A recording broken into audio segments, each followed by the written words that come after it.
اعوذ باللہ من الشیطان الرجیم بسم اللہ الرحمن الرحیم وشروه بثمن بخس دراہیم معدودات وكانوا فيه من الزاهدين وقال الذي اشتراه من مصر لامرأته مثواه عسى أن ينفعنا أو نتخذه ولد وكذلك مكنا ليوسف في العرش ولنعلمه من تأويل الأحاديث واللہ غالب علی امرہ ولکن اکثر الناس لا یعلمون۔ سورہ یوسف، تفسیر از احمد غزالی رحمۃ اللہ علیہ بنام بحر المحبہ و اسرار المودہ۔ ہمارے سلسلہ گفتگو کل اس پہ اختتام ہوا کہ انہوں نے جو قمیص لے کے آئے تھے اور بیڑیے کو متہم کیا، بھائیوں نے سوال ہوئے، جواب ہوئے، اور اس بیڑیے نے کنعان میں آنے کی وجہ بھی بیان کی، اور یہ بھی عرض کیا کہ ہم آل رسول یعنی انبیاء علیہ السلام کی گوشت نہیں کھاتے، ہم پر حرام ہے، یعنی ہم ان کی حفاظت کے لیے مامور ہیں، ان کو کھانے کے لیے نہیں۔ آج ہم اس نقطے پہ بات کریں گے، بائیوں نے حضرت یوسف کو کنویں میں پھینکا، کنویں میں، اور کتنے دن رہے، کس حالت میں رہے، کیسے رہے، گرمی ہو تو گرمی سے بچنے کے لیے کیا بندوبست تھا، سردی ہو تو سردی سے بچنے کے لیے کیا بندوبست تھا، قضاء حاجت کی ضرورت ہو تو کیا کرتے تھے، کھانا کون لاتا تھا، کون لے جاتا تھا، اور اس مدت تک حضرت یوسف علیہ السلام کنویں میں رہے۔ پھر قافلہ آیا، مصر جا رہا تھا، ان لوگوں نے حضرت یوسف کو اٹھا لیا، کنویں سے نکال لیا۔ جب کنویں سے نکال لیا تو بھائیوں کو پتہ چلا، کیونکہ انہوں نے اس کنویں میں پھینکا ہوا تھا، ان کو پتہ معلوم تھا، لیکن انہوں نے کبھی نہیں بتایا۔ ایک بات پہ ڈٹے رہے، اس کو بیڑیے نے کھایا، بس اسی پہ ڈٹے رہے، اور الزام بھی لگاتے رہے کہ آپ ہمارے باتوں پہ یقین نہیں کرتے، پہلے بھی نہیں کرتے تھے، اب بھی نہیں کرتے، نبی پر الزامات لگاتے رہے۔ لین دین شروع ہوا، انہوں نے بولا کہ یہ ہمارے غلام ہے، یوسف کے بھائیوں نے کہا یہ ہمارے غلام ہیں، ہم سے بھاگ گئے تھے، اور اس کی بہت سے خامیاں ہیں، پہلے خامیاں گننا شروع کیا، ورنہ جب کوئی چیز مال بیچتے ہیں آپ خوبیاں بیان کرتے ہیں، ابھی بیچنا ہے نا، آپ کو پیسہ چاہیے، ابھی بیچنا ہے۔ ان لوگوں نے حضرت یوسف علیہ السلام کی خامیاں بیان کرنا شروع کر دیا۔ ایک انسان کی قیافہ اور شکل سے بتاتے ہیں کتنا معصوم ہے، کتنا پیارا ہے۔ تو یوسف کی شکل و شمائل اور بھائیوں کی بعد میں تضاد نظر آیا، مالک کو بہت تضاد نظر آیا۔ انہوں نے کہا کہ ہمارا غلام تھا، بھاگ گیا تھا، نہیں ملا، یہ ہمیشہ بھاگتا ہے، نافرمانی کرتا ہے، کام چوری کرتا ہے، ہاکذا ہاکذا، لہٰذا ہم اس کو بیچنا چاہتے ہیں، یہ ہمارا مال ہے، غلام ہے۔ اور یوسف علیہ السلام نے یہ نہیں بتایا کہ یہ میں ان کو غلام ہوں، یوسف علیہ السلام نے انکار نہیں کیا، ان کی باتوں کو سنتے رہے، اور یہ سمجھتے رہے میں نہ غلام ہوں، نہ میں چور ہوں، نہ میں مولا کا نافرمان ہوں، لیکن میری جگہ یہاں نہیں ہے، میری جگہ مصر ہے۔ تو قرآن کہتے ہیں لین دین ہوا، بات چیت ہوئے، وَشَرَوْهُ بِثَمَنٍ بَخْسٍ دَرَاهِيمَ مَعْدُودَاتٍ وَكَانُوا فِيهِ مِنَ الزَّاهِدِينَ۔ دیکھو، بے شرا میں عربی میں ایک بائع ہوتے ہیں، ایک مشتری۔ بائع کی چیز کو کہتے ہیں ثمن، اور مشتری کی چیز کو کہتے ہیں مسمن، ثمن اور مسمن۔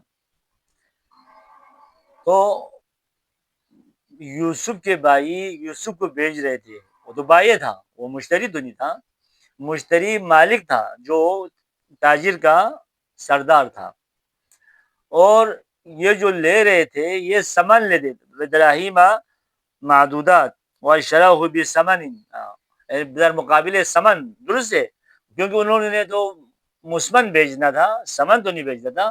تو کہتے ہیں وَشَرَوْهُ، اس کو خریدا، وَشَرَوْهُ، اس کو خریدا، بِثَمَنٍ بَخْسٍ دراہیم معدودات، بہت کم قیمت میں.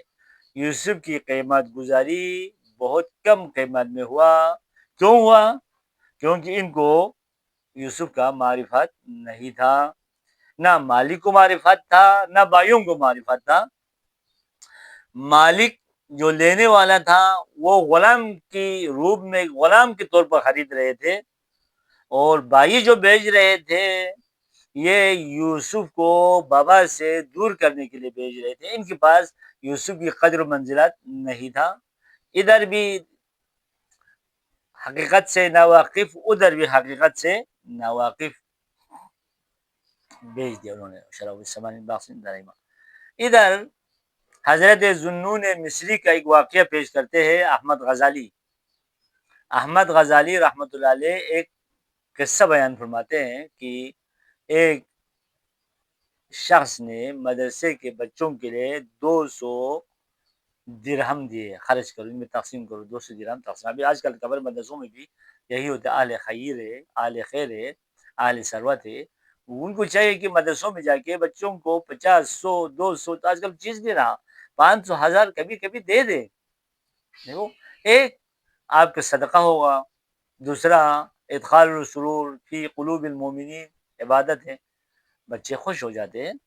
کالج میں جائیں، اب کالج میں جاتے ہیں، کالج میں ہمارے لڑکے پڑھ رہے ہوتے ہیں یا اسکولوں میں جاتے ہیں، تو آپ جہاں گاؤں میں پہنچیں، گھر میں پہنچیں، تو بچوں کو 5-10 دیا کرو تاکہ وہ بچے خوش ہوگا. وہ طالب علم ہے، تو اس نے دے دیا تھا. حضرت ذوالنون مصری رحمۃ اللہ علیہ، اس نے اپنے انگوٹھی دے دیا. چلو اس نے دے تو میں بھی دے دوں، تو میرا انگوٹھی بھیج دو.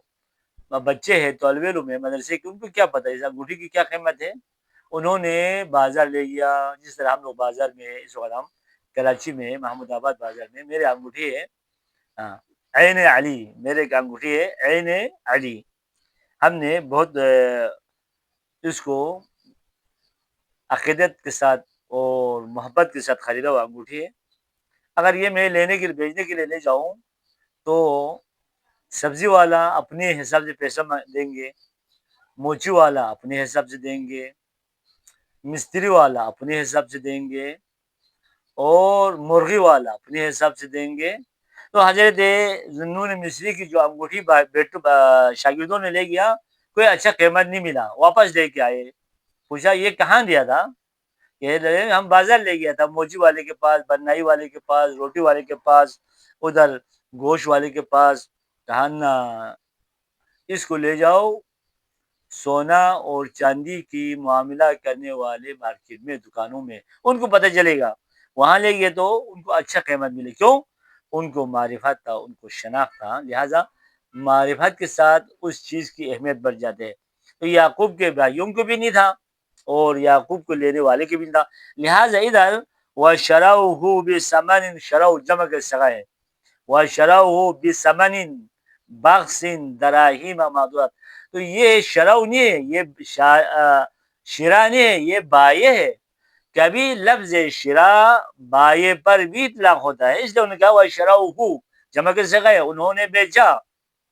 کس کو؟ یوسف کو. بِثَمَنٍ قیمت میں، وہ جو پیسہ دے رہے تھے وہ سمن ہے. بخسن بہت کم، دراہیم معدودات بہت کم میں قیمت میں بیچ دے. وَكَانُوا فِيهِ مِنَ الزَّاهِدِينَ. وہ لوگ اگر تھوڑا سا اور بات چیت ہوتے، تھوڑا سا تو اور بھی کم قیمت میں بیچ دیتا، کیونکہ وہ دشمن ہے. اسی جگہ پہ احمد غزالی رحمۃ اللہ علیہ ایک ظلم کی بات کر رہے ہیں. ظلم، کیونکہ ظلم ہو گیا نا یوسف پر. اتنے نبی ہے، خلیفہ رحمان ہے، ایک ولی اللہ ہے، ایک عزت دار ہستی ہے، ایک نبی کا بیٹا ہے، آئندہ نبی ہے، ان کے نسل میں نبوت چلنا ہے، اور بھائی ہے، سگا بھائی ہے والد کی طرف سے، اتنا پیارا بیٹا ہے، بچہ ہے، اس کو بھیجا، اس پر ظلم کیا. تو وہاں آپ نے فرماتے ہیں حضرت ابراہیم علیہ السلام کو واقعہ، جب قال اولم تؤمن قال بلى ولكن ليطمئن قلبي قال فخذ اربعة من الطير فصرهن.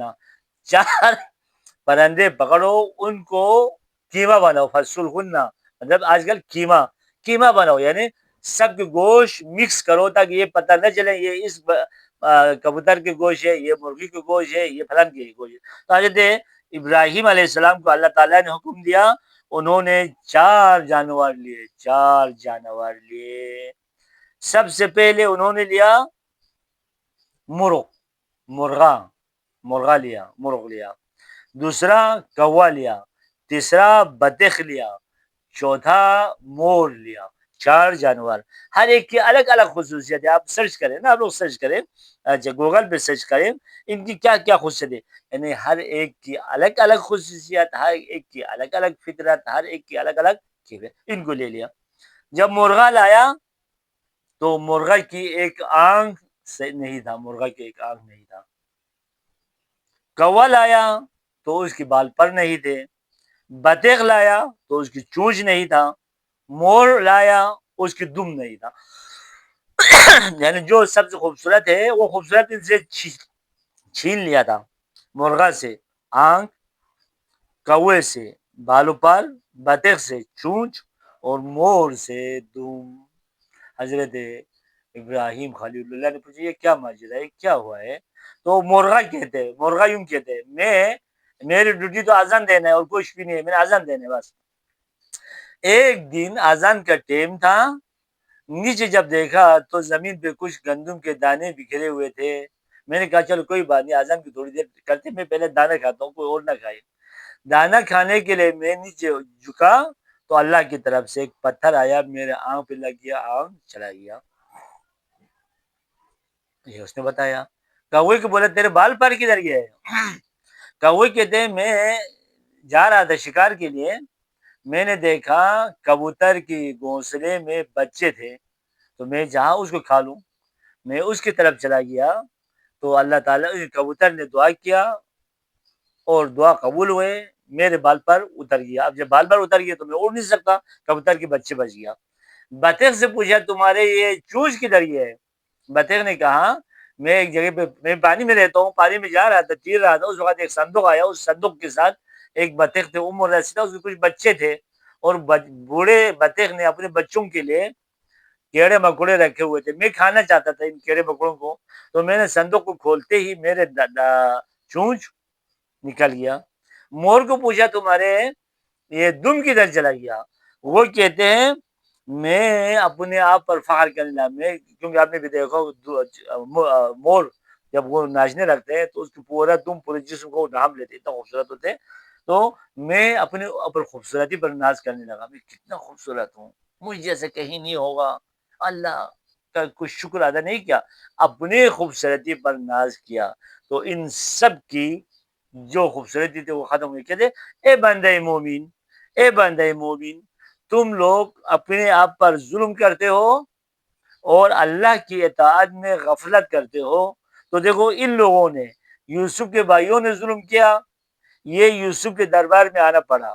مور نے ظلم کیا، اس کے دم نکل گیا۔ بطخ نے ظلم کیا، اس کی چونچ نکل گیا۔ کوے نے ظلم کیا، اس کے بالوں پر نکل گیا۔ اور مرغا نے نماز کے اوقات میں کوتاہی کی، اس کی آنکھ نکل گیا۔ تم لوگ فاعتبروا یا اولی الابصار، اے صاحبان ابصار و بصیرت، غور کرو ہم لوگوں پر کیا ہوگی، ہمارے کاروبار میں کرپشن، ہمارے لین دین میں کرپشن، ہمارے بعد میں جھوٹ، ہمارے نمازوں میں ریا، ہمارے صدقہ میں ریا۔ تو اللہ تعالیٰ ہم ان صفت ذمیمہ سے مبرہ کر صفات حمیدہ سے متصف ہونے کی توفیق عطا فرما۔ اللہم صلی علی محمد و آل محمد۔